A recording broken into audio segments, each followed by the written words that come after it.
রাসূলুল্লাহ সাল্লাল্লাহু আলাইহি ওয়াসাল্লাম বলছেন, যে ব্যক্তির আসরের সালাত ছুটে গেল তার যেন পরিবার, ধন সম্পদ সবকিছুই নষ্ট হয়ে গেল।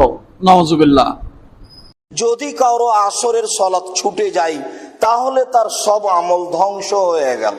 যত সালাত ঠিক আদায় করো, সময় মতো করো, তবে আসরের সালাত আরো গুরুত্ব সহকারে করো।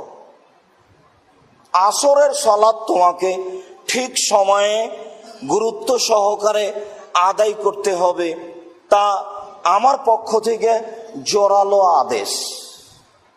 বুরাইদা রাদিয়াল্লাহু তাআলা আনহু বলেন, রাসূল সাল্লাল্লাহু আলাইহি ওয়াসাল্লাম বলেছেন, মান তারাকা সালাতাল আসরি হাবিতা আনহু আমালুহু। যদি কারো আসরের সালাত ছুটে যায় তাহলে তার সব আমল ধ্বংস হয়ে গেল। বিষয়টি তিনি আসরের সালাতের সাথে